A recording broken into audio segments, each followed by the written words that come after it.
Okay lang kayo? Sino hindi okay?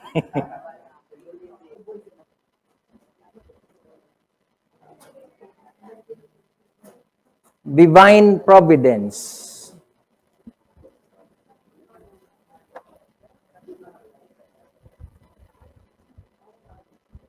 Ano pumapasok sa isip nyo pag narinig nyo yung divine providence?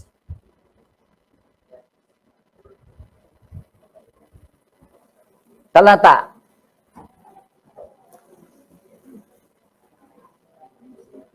Oh, yun.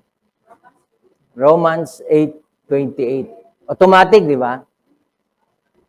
Pag pinag-usapan ng divine providence, ang pinaka dumidikit, kumakabit na talata is Roma 8:28.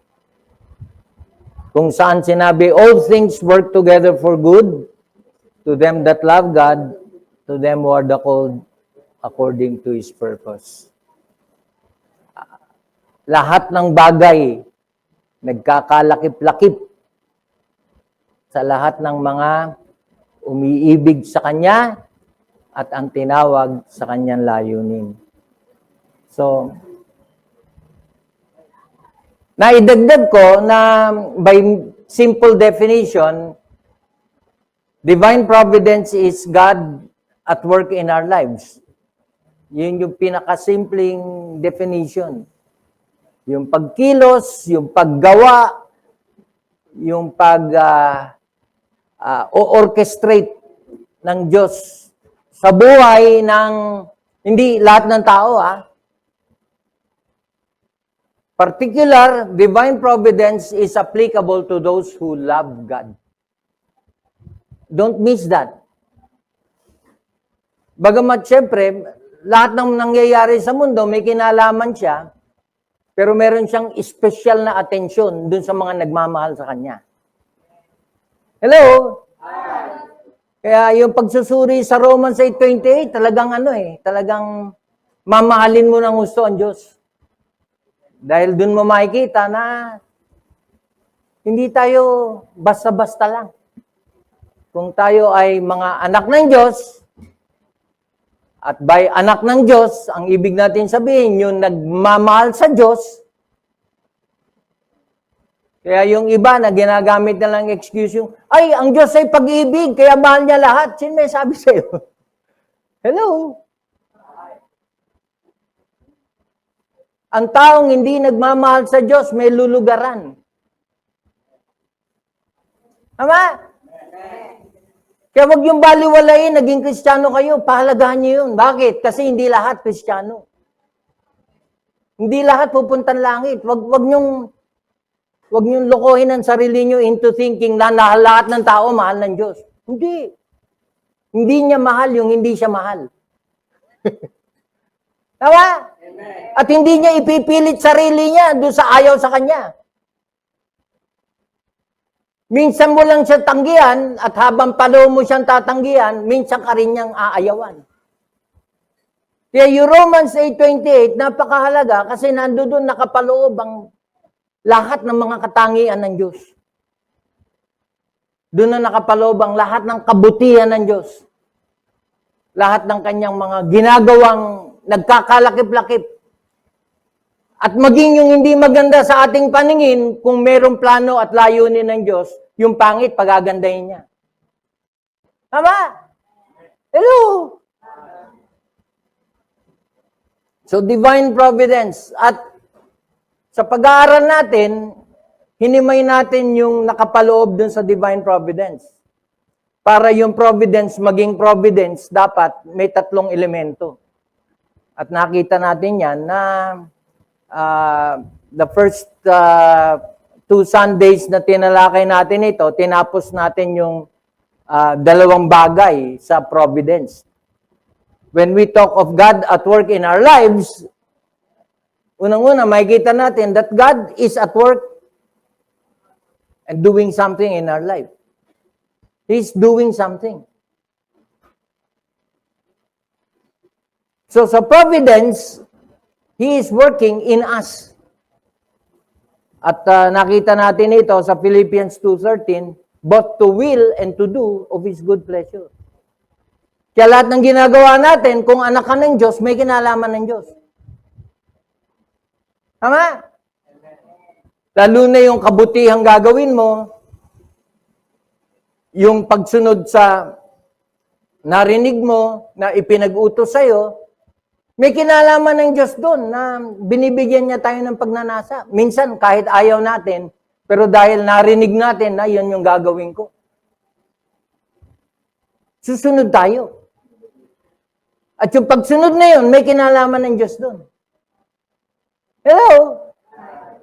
Yung nakasunod ka, isang patunay yun na anak ka ng Diyos. Bakit? Kasi kung tutuusin, pwedeng hindi masunod ng Diyos doon. Kung ipinilit natin yung sarili natin. Tama? Oh, baka ngayong umaga nga, meron dito na-tempt na wag magsimba. Kasi ang ganda ng panahon. Ang sarap mag-unat-unat. Tama? Baka lalo na yung mga galing ng bakasyon dyan. Di ba? Kung ang nasunod yung laman, pwedeng wala ka rito ngayon. Pero malaking kinalaman ng Diyos na nandito ka. Di ba? Why? Because God is working in us both to will and to do of His good pleasure. Kaya yun yung best example na binigay ko. Yung nandito ka ngayon. Tama? So, what God is doing, to will and to do of His good pleasure. Yung nagwa-worship ka, yung nag-aaral ka, yung nakikinig ka ngayon, at punong-puno ng kasiyahan ng puso mo sa napapakinggan mo, that's God at work. By the way, Christian lang ang mag-e-enjoy sa pag-aaral ng salita ng Diyos. Christian lang. Bakit? Yung tao na walang Kristo, kalokohan tong ginagawa to. Aksaya sa panahon. Tama? Itutulog ko na lang, lalaki pa ako. Yung mas mahal ang tulog kaysa pag-aaral ng salita ng Diyos, alam mo na.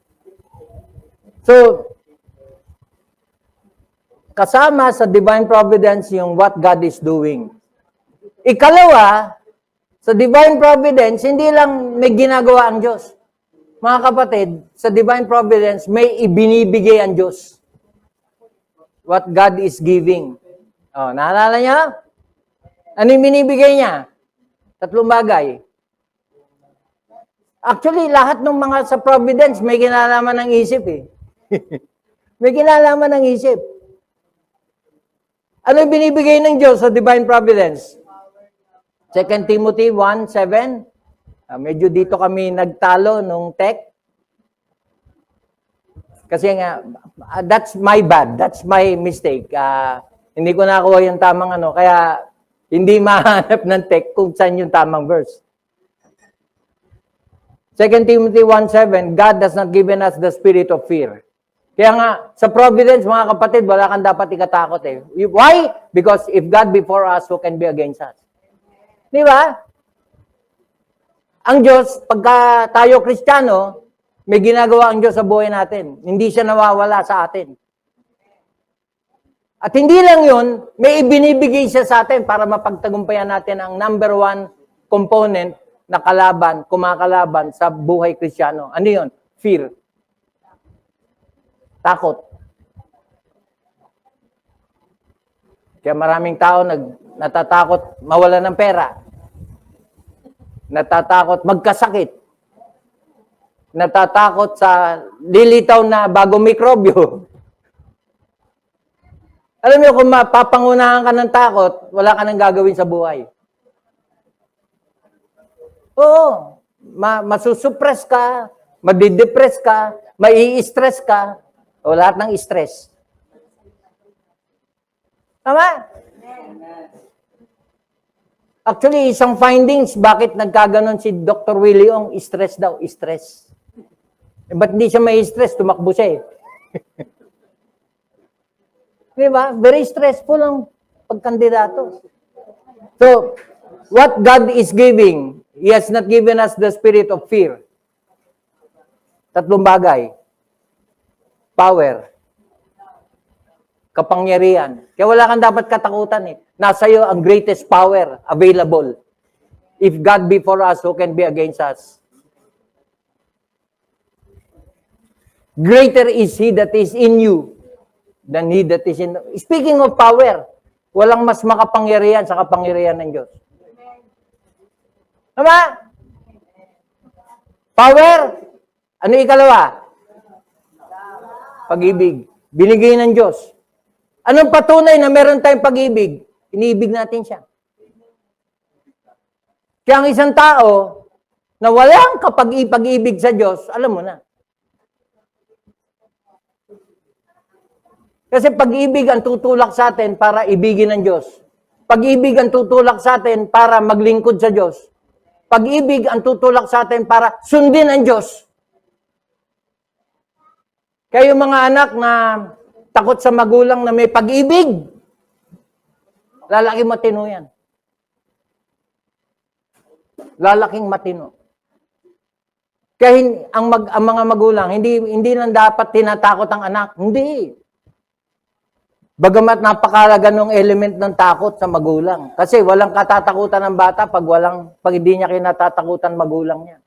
Walang katatakutan yan. Ang katwiran niyan, tatay nanay ko nga takot sa akin, ikaw pa.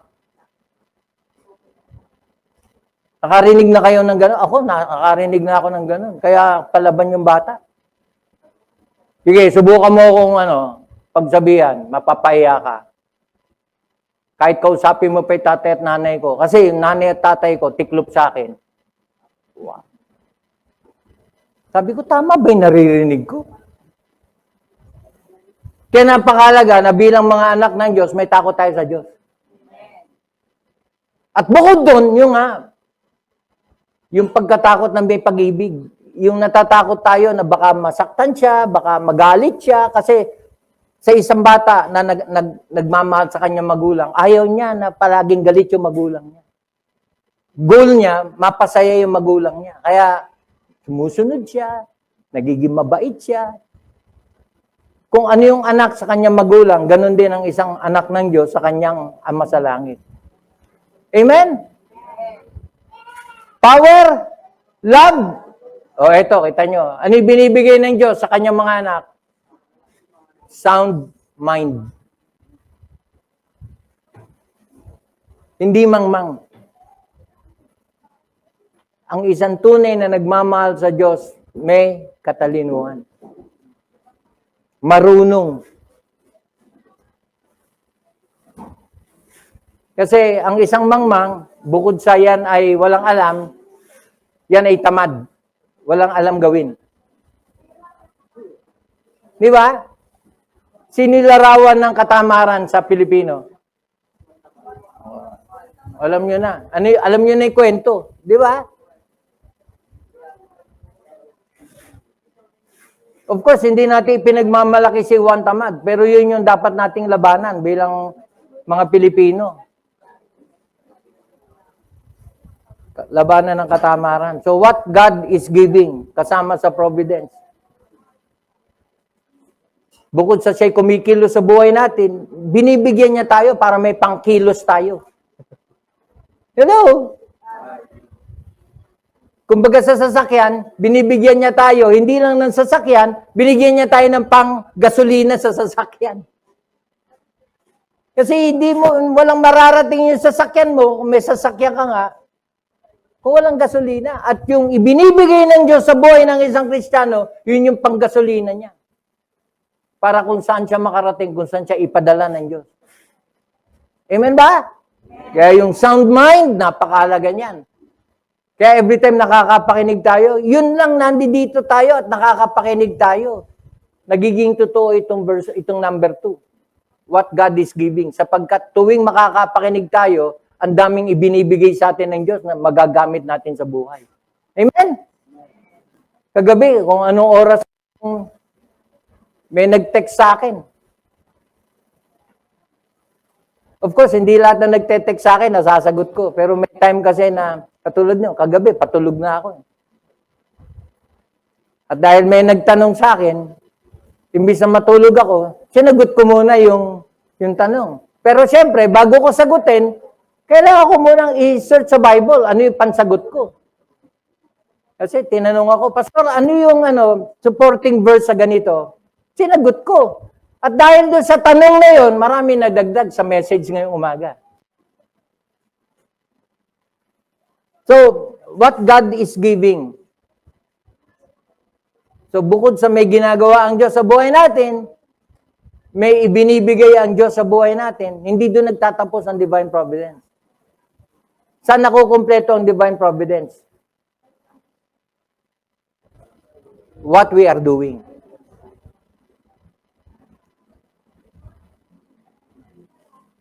So, divine providence, kumikilos ang Diyos, may binibigay ang Diyos. Tapos na? Of course not. Ano yung resulta ng ginawa niya sa atin? Ano yung resulta ng ibinigay niya sa atin? Ganun-ganun na lang ba yun? Hindi! Makikita ang divine providence dun sa ginawa natin. Ano yung response natin? Kung baga sa text, may nag-text sa'yo, ano reply mo? Tama? Kasi walang communication kung may nag-text tapos walang nag-reply. Walang communication. Kailangan yung text masagot ang reply. Tama? Kahit na simpleng tanong lang, where na you? Hindi matatahimik yung nag-text hanggat wala siyang natatanggap, dito na me. Tama? Nakuha niya? Yun yung kabuuan ng divine providence. If God is at work in our lives, dapat may makikita tayo resulta in our life. Usually, ano nagiging resulta sa atin ng providence? Assurance. Ano pa? Peace. Wow. Ano pa? Thanksgiving. Holy living. Kung gumagawa ang Panginoon sa buhay natin, at yung gumagawa sa atin, banal, pwede ka bang maging masama as a result ng kanyang paggawa? Hindi. Hindi pwede. Tama? So nakukuha, napapasimple ba natin yung actually providence, isa siyan sa pinakakomplikadong doktrina sa Biblia. Mahirap unawain kasi karamihan sa providence pagkilos ng Diyos. Na may mga pagkakataon na yung pagkilos ng Diyos ang hirap ipaliwanag. Tama? Isang mahirap na sagutin na tanong, kadalasan, pag kami namamatay. Na yung magulang lalapit, hahatakin yung damit ko. Pastor, bakit naman siya kinuha? Ang dami naman pwede, ba't siya ba? Sa mga anak ko, siya yung pinakamabait. Bakit siya? Minsan, mapunit-punit yung damit ko. Of course, I'm exaggerating. Ang hirap sagutin. Wala akong maisagot. Ano yung sasagot mo? Hello? Eh, hindi naman matatanggap. Ikabubuti niya yun. Ano yung ikabubuti? Tama. That's providence. May mga pangyayaring hirap ipaliwanag, pero dahil nangyari, alam mo, providence. Kasi inalaw ng Lord eh. Kasi kung hindi niya inalaw, may purpose siya. Tama.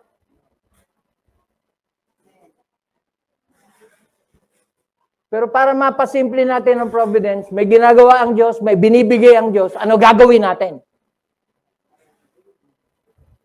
Kasi kung anak ka ng Diyos, hindi pwedeng wala kang gawin.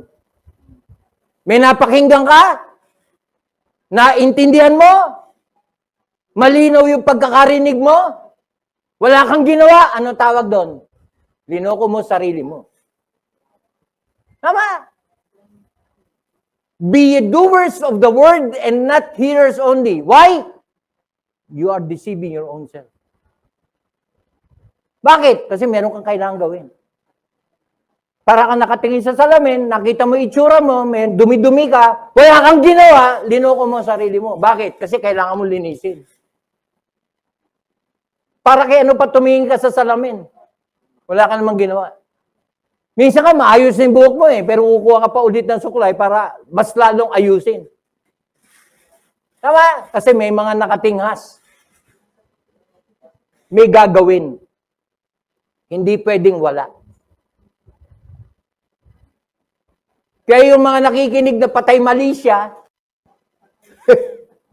para wala lang, bahala ka na. Ang mahalaga narinig mo.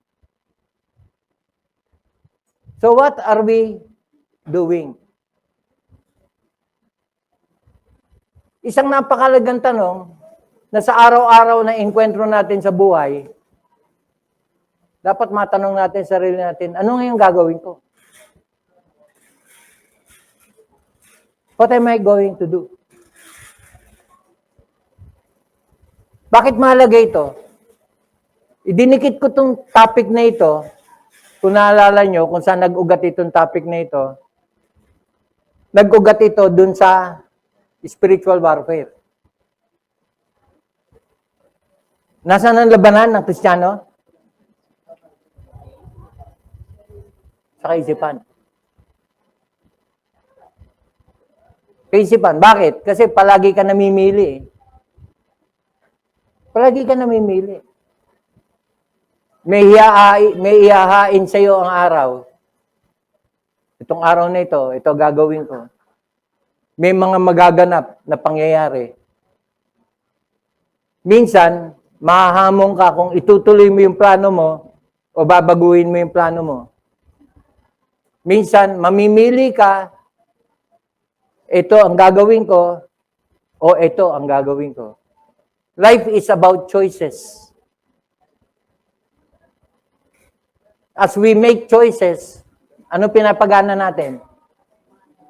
Isipan. Kaya pansinin nyo, yung main text natin sa 2 Corinthians chapter 10, 2 Corinthians chapter 10. O, dahil wala tayong monitor, pakibukas. Ang kagandahan pati ako na-obliga magbukas. Hindi ako umaasa sa monitor. 2 Corinthians chapter 10, pansinin nyo. Ano sabi diyan? For the weapons of our warfare are not carnal. Pakiguhitan niyo yung salitang carnal. Ang ibig sabihin niyan, physical. Ang labanan, hindi mano-mano.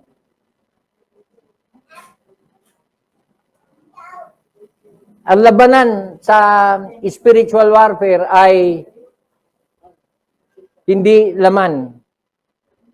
But, underline the word mighty. Ito yung power. Kaya, idikit nyo to dun sa God has not given us the spirit of fear, but of power. Ito yun. But mighty, underline the word God. Kailan nagiging makapangyarihan ang ating sandata? Kailan? Pag ito'y galing sa Diyos. So, hindi tayo nagtatagumpay sa sariling atin lang. Hindi. Matatalakay ito sa anniversary. Bakit tayo magiging overcomers? Ano ang dahilan? Bakit tayo nag-overcome? Dahil sa Diyos. Ayun, the weapons of our warfare are not carnal, but mighty through God. That's the main reason why we are overcomers. Because of God. To the pulling down of strongholds. Now, napakalaga maintindihan natin paano napupull down ng strongholds. Verse 5. Strongholds are pulled down as we cast down imagination and every high thing that exalted itself against the knowledge of God. Na habang nakikinig ka ngayon, may mga nasa isip ka na kailangan mong hatakin pababa. Wala kang lugar dyan. Lumayas ka. Ano yun? Yung mga dating ginagawa mo na akala mo tama. Kasama sa ipupull down natin sa pamamagitan ng kapangyarihan ng Diyos ay yung ginagawa mong kasalanan ngayon na dapat bitawan mo na. Na hanggang ngayon, yakap-yakap mo pa, it has to be pulled down. Walang kinalaman ng dyablo dyan.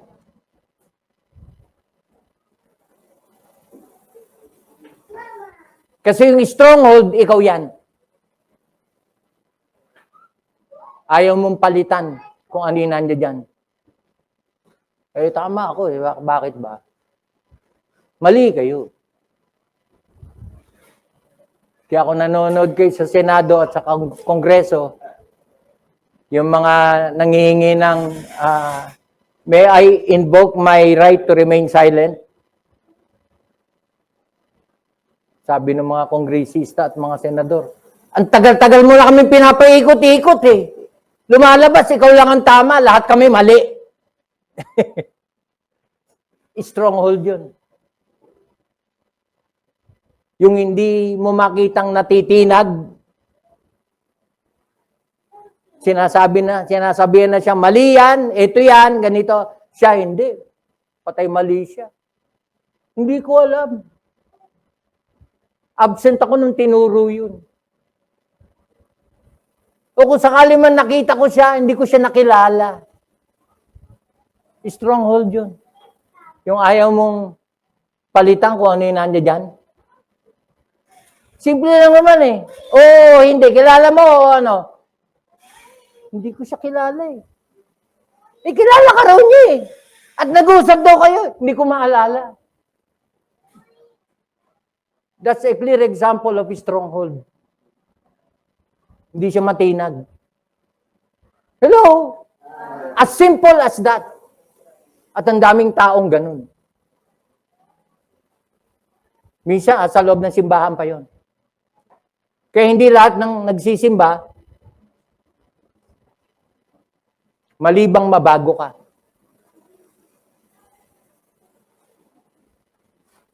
Ito pa. Casting down imaginations and every high thing that exalts itself against the knowledge of God and bringing into captivity. Underline the word captivity. Ano ibig sabihin ng captivity? Ikulong.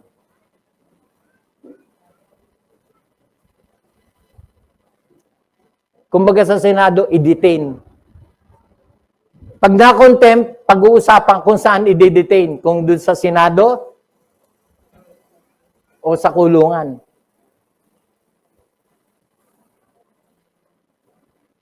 Bringing into captivity, ano yung huhulihin at ikukulong? Every, ano yun? Isipan. Ano ibig sabihin yan? Huwag mong hayaan. Huwag mong bigyang kalayaan. Ikulong mo kung kinakailangan. Bringing into captivity every thought. Another word na dapat i-underline, to the obedience of Christ. Ikulong mo. Pasunurin mo. Hindi pwedeng siya masunod. So may idea na tayo kung ano yung topic ngayong umaga. Kasi what are we supposed to be doing? Idikit nyo sa providence, what God is doing, what God is giving, what we are doing. Idikit nyo dun sa providence, obedience.